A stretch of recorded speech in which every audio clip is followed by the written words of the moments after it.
brought to you by King Soybean Oil। King soybean oil है स्वाद, सेहत और आपके बजट का किंग, मतलब फायदों का किंग। जस्टिस यशवंत वर्मा याद है आपको? वही जज जिनके बंगले पर मार्च के महीने में आग लगने की खबर आई थी, और सिर्फ आग ही नहीं बल्कि फायर ब्रिगेड और पुलिसकर्मी जब उनके घर पहुंचे तो जज के घर से 500 के नोटों की जली हुई गड्डियां मिली थी। अधजले नोटों का वीडियो भी खूब वायरल हुआ था। उस वक्त जस्टिस यशवंत वर्मा दिल्ली हाईकोर्ट में सिटिंग जज थे। केस की जांच के लिए देश के तत्कालीन सीजीआई संजीव खन्ना ने एक जांच पैनल बनाया था। इस मामले में अब 55 गवाहों से पूछताछ के बाद पैनल की रिपोर्ट सामने आई है। रिपोर्ट में बताया गया, जब जला हुआ कैश जज के घर से मिला उस वक्त जज के निजी सचिव और बाकी कर्मचारी स्टोर रूम में मौजूद थे। जज पर लगे आरोपों में पर्याप्त तथ्य हैं। जज ने नकदी की जानकारी कभी भी पुलिस को नहीं दी।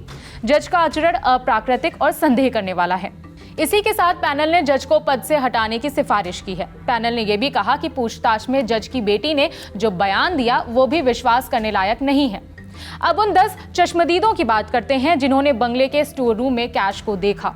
आपको पॉइंट्स में बताते हैं कि उन्होंने क्या बताया।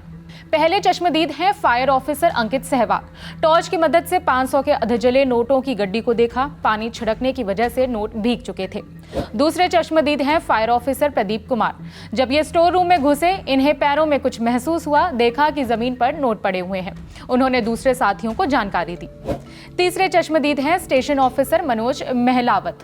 उस स्टोर रूम की 2 तस्वीरें ली जहां आग लगी थी। नोटों की गड्डी साफ नजर आ रही थी। चौथे चश्मदीद हैं DFS driver Bhanwar Singh. Store room आते ही फर्श पर 500 के नोटों का ढेर देखा। कहा 20 साल के करियर में कभी भी इतना कैश नहीं देखा। पांचवें चश्मदीद हैं फायर ऑफिसर प्रवींद्र मलिक। कुछ नोट प्लास्टिक के बैग में देखे। 1 घंटे तक स्टोर रूम में रुके रहे। छठे चश्मदीद हैं assistant divisional officer Suman Kumar. पानी के दबाव की वजह से नोटों को उड़ते हुए देखा। अपने सीनियर अधिकारियों को इसकी जानकारी दी। 7वें चश्मदीद हैं तुगलक रोड थाना दिल्ली पुलिस के जवान राजेश कुमार। आग बुझने के बाद नोटों के अवशेष देखे। लोग नोटों की फोटो और वीडियोस ले रहे थे। 8वें चश्मदीद हैं आईसीपीसीआर इंचार्ज सुनील कुमार। टॉर्च से 500 के नोटों को देखा। नोटों के 3 वीडियोस बनाए।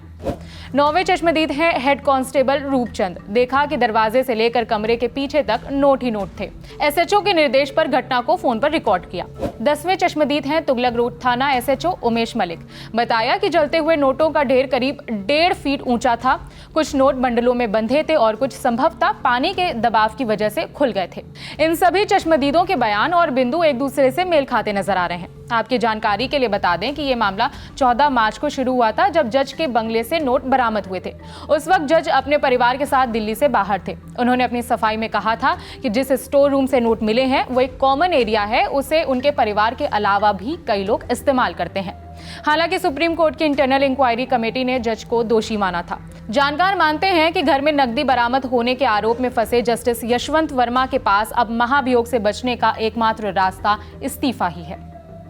इस मामले से जुड़े आगे और भी अपडेट्स हमारी टीम आप तक पहुंचाती रहेगी। मेरा नाम है विभावरी। देखते रहिए दी ललन टॉप। शुक्रिया।